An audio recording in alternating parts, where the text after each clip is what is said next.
Immutable at objective.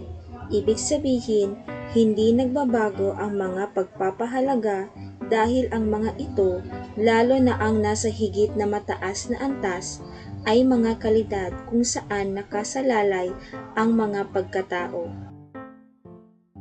Sumasaibayo o transcends sa isa o maraming individual.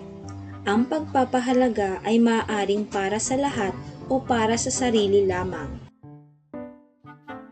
Nagbibigay ng direksyon sa buhay ng tao. Ang pagpapahalaga ay nilalayong makamit ng isang tao.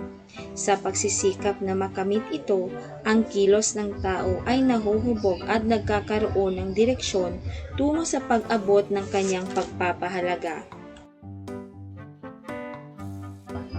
Lumilikha ng kung anong nararapat o ought to be at kung ano ang dapat gawin o ought to do.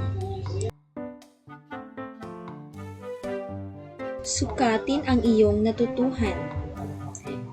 Panuto, sagutin ang mga tanong tungkol sa iyong natutuhan sa aralin.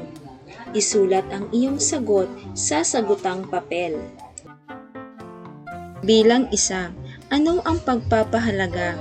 Bakit kailangang taglayin ito ng tao? Bilang 2, ano ang bertud? Paano ito nalilinang sa tao?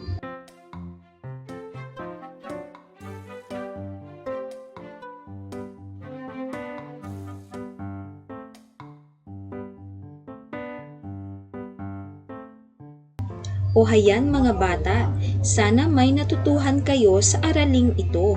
Hanggang sa muli, paalam!